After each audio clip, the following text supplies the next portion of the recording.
Hello students, आपके 1 exercise 5 में exercise 1.5 में हमने 6 क्वेश्चन कर दिया था।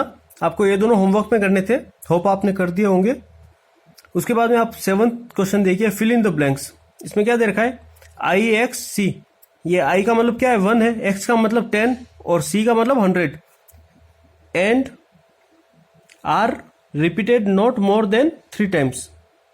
तो क्या मतलब है, यहाँ पे जो फिल इन द ब्लैंक्स हमें करना है, यहाँ पे जो ब्लैंक है उसमें हमें कुछ ऐसा नंबर पढ़ना है जो कि इस सेंटेंस के अकॉर्डिंग सुटेबल हो। यहाँ पे 1, 10, 100 and are repeated not more than 3 times. तो क्या आएगा यहाँ पे आएगा स्टूडेंट आपके एम कैसे, तो यहाँ पे देखिए, ऊपर देखिए, मैं यहाँ पे लिख रहा हूं जो क्वेश्चन है ना आपका, उसमें ये आई का मतलब 1, देन एक्स, देन सी मतलब 100 और एम।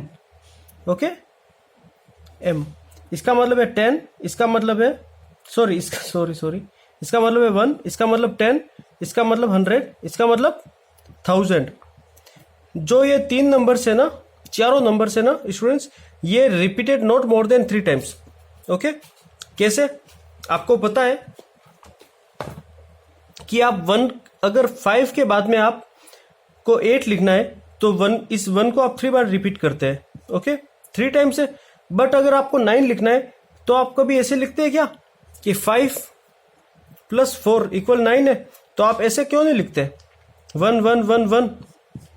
क्योंकि आपको पता है कि रोमन नंबर्स में जो 5 5 के गैप से चलते हैं सब नंबर्स। ओके, आपको पता है 0, देन 5, देन 10, देन 15, देन 20।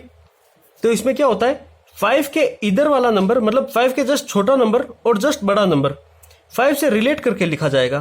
तो 5 को ऐसे लिखा जाता है, तो इससे जस्ट छोटा नंबर 1, 5 के जस्ट पहले 1। अगर रोमन नंबर में जो नंबर पहले आ रहा है, इसका मतलब है कि बड़े वाले में से छोटा वाला माइनस होगा। बड़ा वाला क्या है, 5 है, छोटा क्या है, 1 है, इसका मतलब 1 ही तो है, मतलब 4। उसी तरह से 5 के जस्ट बाद वाला जो नंबर आएगा उसे भी 5 से रोमन नंबर में रिलेट करके लिखा जाएगा। रोमन नंबर में 5 ऐसे लिखते हैं, तो जस्ट बाद में आने वाले को हम क्या लिखेंगे, 5 + 1 = 6। ओके, तो इसे कैसे लिखेंगे हम, ये 5 हो गया, उसके बाद में 1 बाद में आ रहा है, इसका मतलब हमने 5 में 1 ऐड किया है। अगर पहले आता तो 5 में 1 माइनस किया है। ओके, ये बात थी समझने वाली।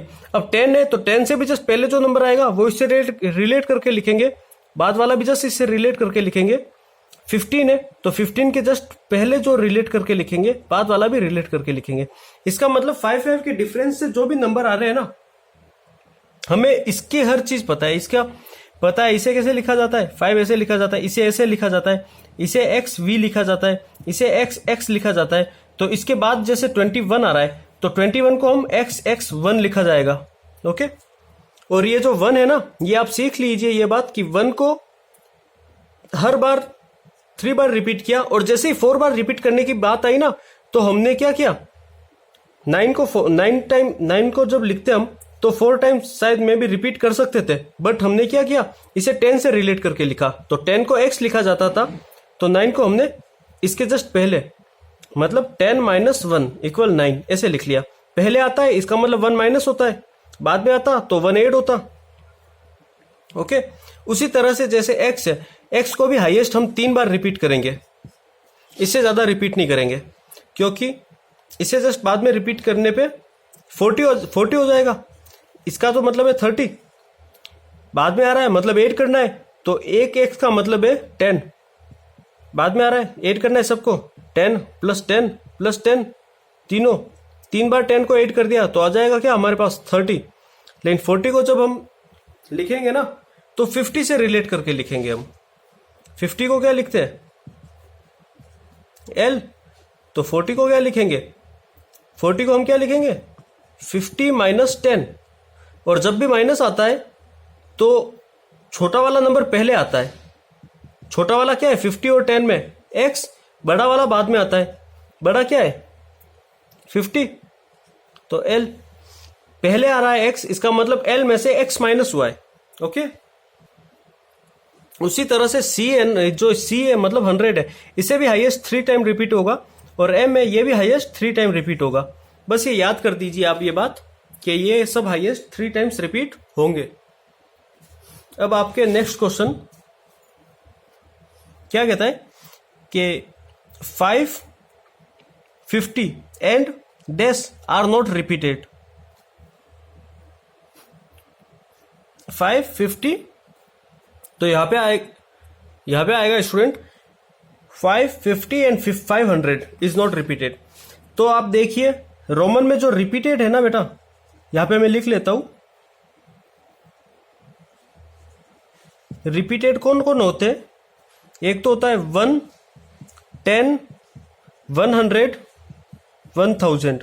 क्या आएगा इसका? ये ऐसे लिखा जाता है 1x, उसके बाद ये लिखा जाएगा c और ये लिखा जाएगा m। ये तो होते हैं रिपीट। ओके, और रिपीटेड कौन नहीं होते? Non repeated.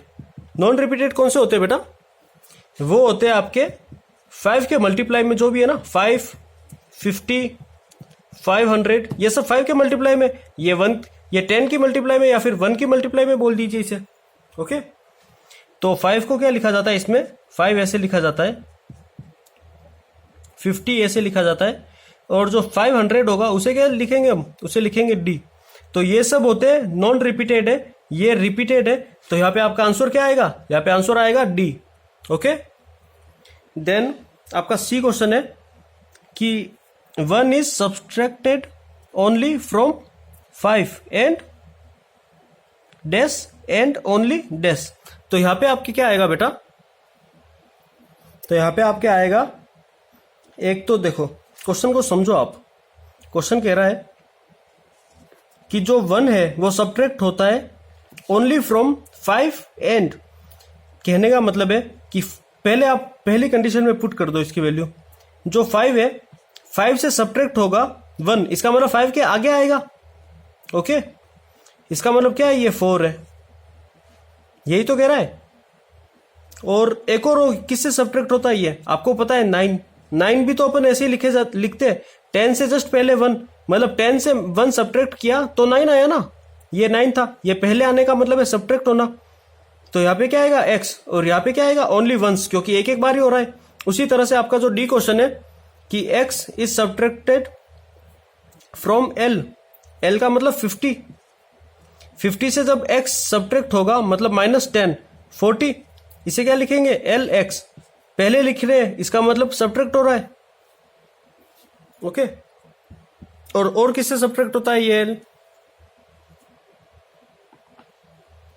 और देखो ये होगा 100 से, c के पहले भी तो 1 आता है, 10, सॉरी, c के पहले भी तो 10 आता है।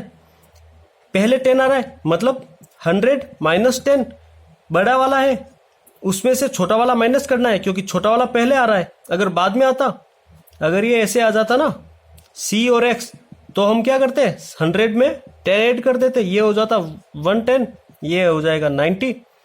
तो आपका जो सी का आंसर होगा, मतलब सी पार्ट। ओके, 7 का ए और बी करा दिया था, सी में जो आई वाला है ना, आई वाला इसका, ये सी, इसका आंसर होगा एक तो